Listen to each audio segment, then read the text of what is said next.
understands there's a real threat there.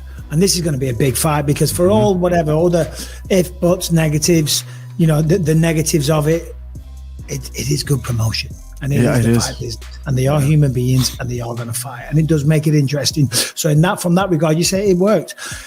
When is that? 9 weeks away is this fight card in Sydney. Yeah. Du Plessis, I don't think it's guaranteed that he's going to fight on that, but that's going to be the card. That'll be the main event in Sydney. Tied to Avasa, I think, on there. What a fight card. What a fight card. What a fight. I can't wait for that. And after seeing that, I didn't really care to see too much before. I think Du Plessis has a chance. He always has a chance. Right. I think now it's a real fight. It's a real fight because I thought before, looking at some of his past performances, I think if he did get a shot against Izzy being as technically brilliant as what he is, would just pick him apart. I feel different now. I do feel differently. Former UFC champion Holly Holm fights Mayra Bueno Silva this Saturday at UFC Vegas 77, and you can watch it live on ESPN Plus. So don't wait. Click the link in the description and sign up for ESPN Plus today.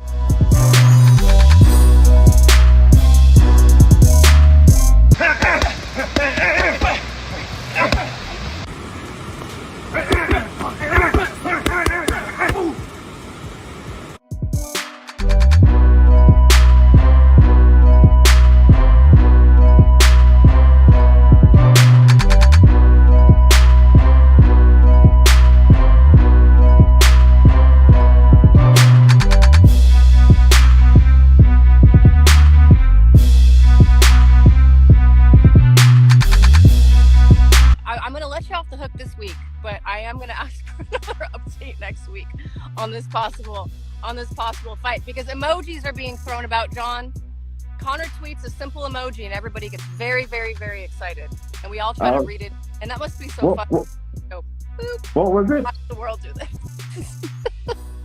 The Santa Claus emoji. Oh yeah. You know what's funny? The first person is to call me is my mother.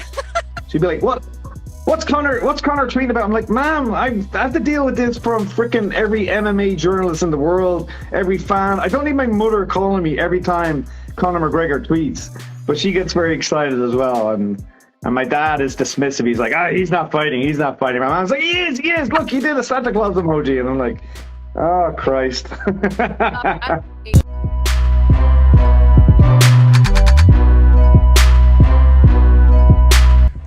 Boy, oh boy, boys and girls, it's a beautiful day because Team Chandler is now 7-0. We have now won 7 of the 8 quarterfinal fights. Jason Knight showed up last night, even after he got cut just a couple days before that fight. Showed up, got a first-round submission. Cody Gibson's got a torn MCL. He says he's going to fight. Is he going to keep fighting? We'll see. Conor's asking the executive producer, Gary, and Dana, cage side, hey, what happens if there's a clean sweep? We don't know. It's never happened before. What happens if it's a clean sweep? Well, it's never happened before. We see if anybody wants to go over to the other team. Holy cow, we're setting precedences. We're breaking barriers, boys and girls. Making history.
How real is Zuckerberg versus Musk? Because now we're hearing that like Musk's mom doesn't want him to fight. Like, how real is this thing?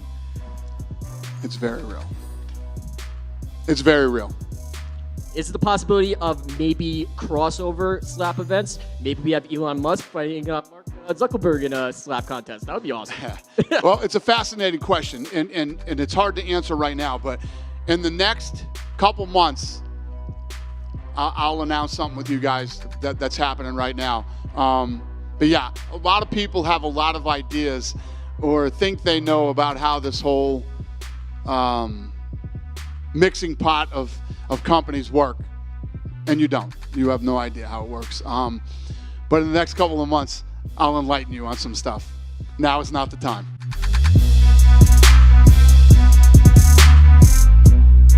Pretty heavy. Oh, I don't know. Oh,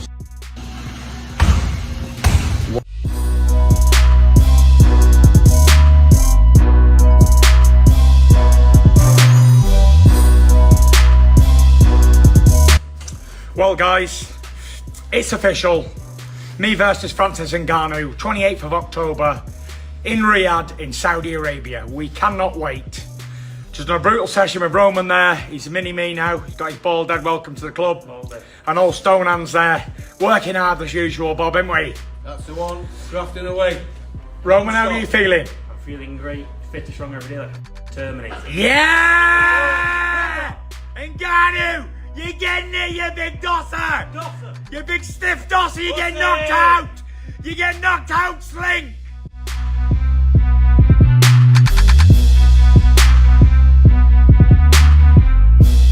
Francis, congrats, my brother. We've been through the fire. Eric, Dewey, Randy, whole team, home team, our families, the real ones that supported us, believed in us. We love you. We thank you. This is just the beginning. I know it's just an announcement. The fight is on the way.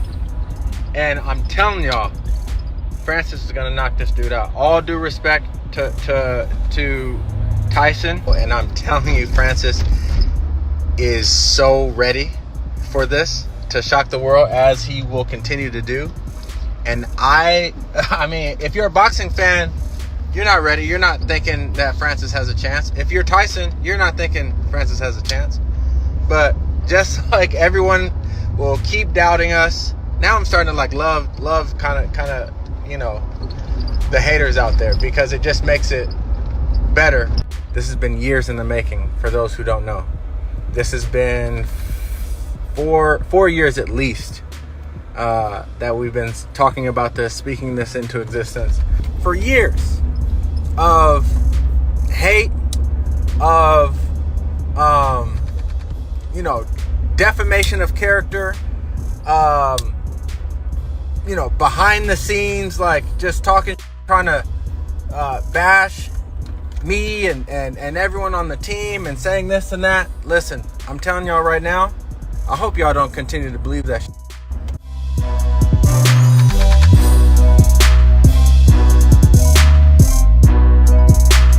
I loved his message at the end in the post-fight interview with Joe, how he's talking about, you know, that basically it's okay to be a great husband and a great father, and, you know, he has a kid on the way. And I think, you know, we need athletes, you know, like Bo Nickel, giving those messages and reminding people more than ever in this world where we get all this crappy news. But to hear someone like Bo Nickel, who's like, looks like he's genuinely trying to be a good human being and trying to, you know, support that, I thought was pretty damn awesome. Yeah, unfortunately, and it's very unfortunate, I probably work against him. He's too nice of a guy like that. You know, they want the bullshit. Look at what happened with Adesanya after the fight with the other guy. What the fuck am I even listening to? That was kind of cringe. Yeah, who the fuck wants to listen to that, seriously? And I like the guy. Yeah. But that's not doing anything for anybody. Like zero. You know what I mean? So when you get a guy like Bo Nickel talking like that, I love it. I absolutely love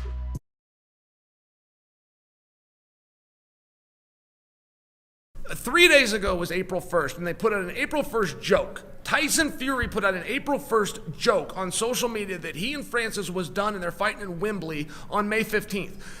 Tyson Fury made a joke. No, this place is ugly anyway. You and me, we're family. Promise never to drift away. Francis has changed his whole life. He's got this his whole life is different because he thought he was going to go make up a sport and do it with a guy who's now using it as an April Fool's joke. Whatever has happened here, he's got to get some cold water. He's got to wake up, and he needs to call back his boss. That's pretty special. Wow, boy, this is living, huh? Yeah. What's on next?